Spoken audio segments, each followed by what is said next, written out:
امام مالک نے اور امام مسلم نے، جامع ترمذی اور صاحب ابو داؤد نے اور ابن ماجہ، 5 کتابوں میں یہ حدیث موجود ہے۔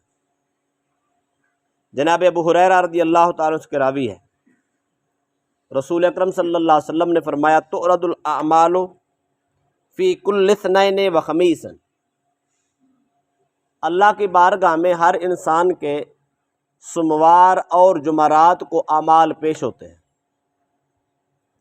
ڈیلی بیس پہ نہیں ہوتے۔ یہ فرشتوں کی ڈیوٹی ہے، اللہ کی ایک ترتیب ہے۔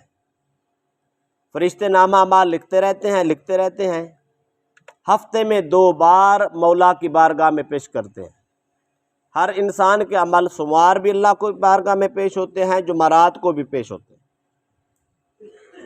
فَيَغْفِرُ اللَّهُ فِي ذَلِكَ الْيَوْمِ لِكُلِّ امْرِئٍ لَا يُشْرِكُ بِاللَّهِ شَيْئًا۔ اللہ تعالیٰ جب اپنے بندوں کے اعمال کو دیکھتا ہے تو اس کو بڑا رحم آتا ہے۔ اللہ اپنی رحمت سے اپنے بندوں کی بخشش کا اعلان کر دیتا ہے، سوائے مشرک کے۔ اللہ کا ہمسر، اللہ کا ہم نوا، اللہ کے برابر کسی کو عبادت میں شریک سمجھنے والا آدمی اس کی بخشش نہیں کرتا۔ الا امرؤ کانت بینہ و بین اخیہ شحناء، اور دوسرا وہ شخص جس کی آپس میں، 2 مسلمانوں کی آپس میں عداوت اور کینہ ہو، دل میں دشمنی ہو، 2 آدمیوں کا آپس میں جھگڑا ہو، ایک دوسرے کے خون کے پیاسے ہوں، ایک دوسرے کا نقصان کرنا چاہے، مل بیٹھنے کی نیت اور ارادہ نہ رکھتے ہوں، اس بغض، عداوت اور کینے کی وجہ سے اللہ ان کی مغفرت اور بخشش بھی مؤخر کر دیتا ہے۔ اللہ پاک فرشتوں سے فرماتا ہے اترکوا ھذین حتی یصطلحا، اے فرشتوں ان کو اس وقت تک چھوڑے رکھو جب تک یہ صلح نہیں کر لیتے۔ تو جب وہ صلح کرتے ہیں پھر اللہ کی رحمت ان کی طرف متوجہ ہوتی ہے کہ اب ان کی بخشش کرنی ہے یا نہیں کرنی۔ جب تک جھگڑے کی حالت میں رہتے ہیں اللہ فرشتوں کو آرڈر کر دیتا ہے ان کو نہیں بخشنا، ان کے نام اعمال صاف نہیں کرنے۔ اس کا مطلب ہے انسان کی بخشش میں صلح کا بہت بڑا کردار ہے، اور انسان کی آخرت کے برباد کرنے میں جھگڑے اور فساد اور کینے کا بہت بڑا کردار۔ ہم سالوں تک جھگڑے لمبے رکھتے ہیں اور ان کی صلح کرنے کی کوشش ہی نہیں کرتے، نیت بھی نہیں کرتے، بلکہ چھوٹی سی بات پہ ہم جنازے بھی چھوڑ بیٹھتے ہیں، شادیاں غمیاں بھی چھوڑ بیٹھتے ہیں۔ اگر اس حدیث کو اندازہ لگائے تو اس سے پتہ چلتا ہے کہ یہ ہم اپنا بہت بڑا نقصان کر رہے ہیں جو ہمارے وہم و گمان میں بھی نہیں۔ لہذا ہفتے میں 2 بار اللہ کی طرف سے بندوں پہ نظر کرم ہو، بخشش کی اعلان ہو، اللہ تعالیٰ اپنے بندوں پہ رحمت کی بارش کر دے۔ شرک کرنے والا اور کینہ رکھنے والا آدمی اس اتنی بڑی نعمت سے محروم ہو جاتا ہے۔ تو لہذا ہمیں کوشش کرنی ہوگی کہ ہمیں آگے بڑھ کر صلح بھی کرنی ہوگی، عداوتیں ختم کرنی ہوگی تاکہ ہماری بخشش کا کوئی ذریعہ بن سکے۔ اور دوسری روایت ابن ماجہ اور بہقی کی ہے، حضرت معاذ بن جبل رضی اللہ عنہ کے راوی ہے، رسول اکرم صلی اللہ علیہ وسلم فرماتے یطلع اللہ الی جمیع خلقہ لیلۃ النصف من شعبان، سال کے بعد جب شعبان المعظم کی 15 کی رات، جس کو ہم شب برات بولتے ہیں، شب برات کی جب رات آتی ہے اللہ تبارک و تعالیٰ اپنی ساری خلق کی طرف، مخلوق کی طرف نظر رحمت سے دیکھتا ہے۔ فیغفر لجمیع خلقہ، اللہ ساری مخلوق کو اس نگاہ کرم سے معاف کر دیتا ہے۔ الا لمشرک او مشاحن، سوا 2 لوگوں کے، ایک مشرک کے اور ایک جھگڑالو کے، کینہ پرور، عداوت کا پتلا، دشمنی کا سرغنہ، اس کو اللہ نہیں بخشتا۔ اللہ فرماتا ہے لڑ لے، جب تک تو لڑائی کر سکتا ہے کرتا رہے، جب تک جھگڑ سکتا ہے جھگڑتا رہے، جب تو جھگڑنے سے بعد آئے گا تو پھر دیکھیں گے۔ اور بھئی اتنی بڑی اہم رات اور اتنا بڑا موقع، اللہ سب کو بخش رہا ہے، 2 قسم کے لوگوں کو نہیں بخش رہا ہے۔ اس کا مطلب ہے جس طرح شرک بہت بڑی بیماری ہے، اسی طرح عداوت اور بغض و دشمنی اور جھگڑا بھی بہت بڑی بیماری ہے جو انسان کی بخشش کے لیے رکاوٹ ہے۔ تیسری روایت حضرت عبداللہ بن عباس رضی اللہ عنہ سے روایت ہے، اس کو امام طبرانی نقل کی۔ فرماتے رسول اکرم صلی اللہ علیہ وسلم نے فرمایا 3 کام ایسے ہیں جن کی وجہ سے انسان کی بخشش نہیں ہوتی، اور اس کے علاوہ اگر کوئی کام ہے تو اللہ ان کو معاف کر دیتا ہے۔ وہ 3 کام کون سے ہیں؟ فرمایا پہلا کام ہے شرک، مشرک کو اللہ معاف نہیں کرتا جب تک وہ سچی توبہ کر کے مسلمان نہ ہو جائے، اللہ کی وحدانیت کا قائل نہ ہو جائے۔ نمبر 2، وَلَمْ يَكُنْ سَاحِرًا يَتَّبِعُ السَّحْرَ، جادوگر اور جادوگری کے پیچھے پھرنے والا، ایسے آدمی کی بخشش نہیں کرتا۔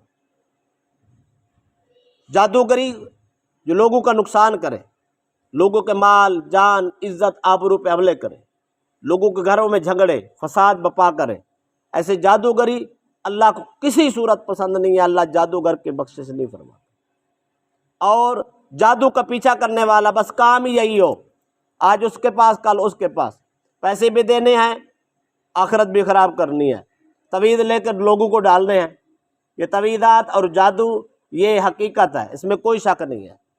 تویدات اور جادو کا اثر نبی اکرم صلی اللہ علیہ وسلم پر بھی ہو گیا، یہودیوں نے کیا تھا، اس وقت ہو گیا۔ اللہ پاک نے سورۃ المعوذتین، سورۃ الفلق، سورۃ الناس نازل کر کے اپنے محبوب سے فرمایا محبوب، یہودیوں نے پھونک مار مار کے، دھاگوں پہ گانٹھیں مار مار کے آپ پہ جادو کر دیا ہے محبوب، انہوں نے 7 گانٹھیں لگائی ہیں، آپ سورۃ فلق اور سورۃ الناس پڑھیں، ان کی 7 آیات ہے، آپ ایک ایک آیت کی تلاوت کرتے جائیں گے، ایک ایک جادو کی گانٹھ کھلتی چلی گی۔ اللہ کے پیغمبر پہ بھی جادو کا اثر ہو گیا تھا، آپ اور ہم کیا ہیں، ہو جاتا ہے اور لوگ کرتے ہیں۔ آج کل تو خیر رواج ہے، شوق سے لوگ جاتے ہیں، لاکھوں روپے دے کے لوگ یہ کام کرتے ہیں، لوگوں کے گھر اور ان کے کاروبار اور ان کے گھروں کے سکون برباد کرتے ہیں۔ اللہ کے نبی نے فرمایا جادوگر کی بخشش نہیں ہے، جادو کے پیچھے پھرنے والے کی بھی بخشش نہیں ہے۔ نمبر 3، فرمایا وَلَمْ يَحْقِدْ عَلَىٰ أَخِيهِ، جو ایک دوسرے مسلمان کا دل میں کینہ اور بغض رکھتا ہے اس کی بھی بخشش نہیں۔ دل صاف ہونے چاہیے، معاملات ہوتے رہتے ہیں، اونچ نیچ ہوتی رہتی ہے، 19-20 کے مسائل ہوتے رہتے ہیں، مال متاع، دنیا داری، کاروبار میں مسائل ہوتے رہتے ہیں، گھروں میں بھی جھگڑے ہو جاتے ہیں، میاں بیوی کے بھی آپس میں چپکلش ہو جاتی ہے، اولاد کی ماں باپ کے ساتھ ہو جاتی ہے، بہن بھائیوں کے ساتھ بھی ہو جاتی ہے۔ یہ کوئی بڑی بات نہیں ہے، یہ فطرت ہے، ہر آدمی اپنا نفع سوچتا ہے، اور کہیں نقصان ہونے لگے تو جھگڑ پڑتا ہے۔ یہ معاملات ہوتے رہتے ہیں، اس کا مطلب ضد نہیں ہے، اس کا مطلب عداوت نہیں ہے، اس کا مطلب دل میں کینہ بھرنا نہیں ہے، اس کا مطلب یہ نہیں ساری زندگی واسطے دشمنی ہی پیدا کر لے، نہیں، اس کا مطلب ہے بیٹھ کے اصلاح کر لے، صلح کر لے، ایک دوسرے کا نفع نقصان دیکھ لے، اور جس کو دینا اس کو دے دے، جس سے لینا اس کو لے لے، دینے کی بھی نیت رکھے، لینے کی بھی نیت رکھے۔ اگر یہ نیت انسان کی ہو جائے تو میرے خیال ہے جھگڑے 1 دن میں ختم ہو جاتے ہیں، 2 دن میں ختم ہو جاتے ہیں۔ 3 دن کا جو غائب شریعت نے دیا، 3 دن تک اگر لڑائی جھگڑا ہو گیا، بات چیت ختم ہو گئی تو کوئی گناہ نہیں ہے، یہ فطرت کا تقاضا ہے، تو تقریباً 3 دنوں میں معاملات حل ہو جاتے ہیں، اتنا بڑا مسئلہ نہیں ہے۔ تو اس لیے نیت صاف ہونی چاہیے کہ میں کسی کا نقصان نہیں کروں گا، اگر کوئی میرا نقصان کرے گا تو میں نقصان اپنا پورا کروں گا، یہ 2 نیتیں ہوں، اور آدمی دینے کے لیے بھی تیار ہو، لینے کے لیے بھی تیار ہو۔ کبھی مسئلہ مسائل ہو جائے تو آدمی بیٹھ کے اس کی بات چیت کرے تو مسئلہ حل ہو جاتا ہے۔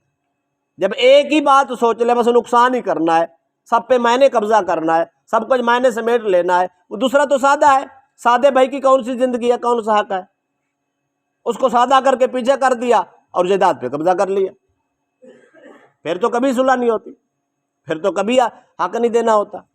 تو اس لیے کسی کا کھانے کی نیت نہ کرے اور کسی کو غصب کرنے کی نیت نہ کرے، نیت یہ ہو اگر کسی کا حق میرے پاس تو میں دینے کے لیے تیار ہوں، اگر میرا کسی کے پاس تو میں لینے کے لیے تیار ہوں، یہ 2 نیتیں ہوں۔ میاں بیوی کبھی نہیں جھگڑتے، بیوی کا حق دو، کبھی بیوی نہیں لڑتی۔ جب بیوی کا حق نہیں دینا، باقی سب کو دینا ہے تو اس کا مطلب ہے بیوی تو پھر سکون سے نہیں بیٹھتی۔ اسی طرح اولاد کے مسائل ہیں، اسی طرح بھائیوں کے مسائل ہیں، اسی طرح بہنوں کے مسائل ہیں، اسی طرح بیٹیوں کے مسائل ہیں، اسی طرح رشتہ داروں کے مسائل ہیں، اسی طرح اہل علاقہ مسلمانوں کے مسائل ہیں۔ اس لیے لینے کی بھی نیت رکھیں، دینے کی بھی نیت رکھیں تو انشاءاللہ کوئی مشکل نہیں ہے۔ یہ ہمارا دین بہترین طریقہ ہے، زندگی دیتا ہے، بہترین اصول دیتا ہے، کسی کا نقصان دین نہیں کرتا، لہذا اس دین کی اتباع کریں، دل صاف رکھیں، انشاءاللہ ہم یہاں بھی اللہ کے مقبول ہوں۔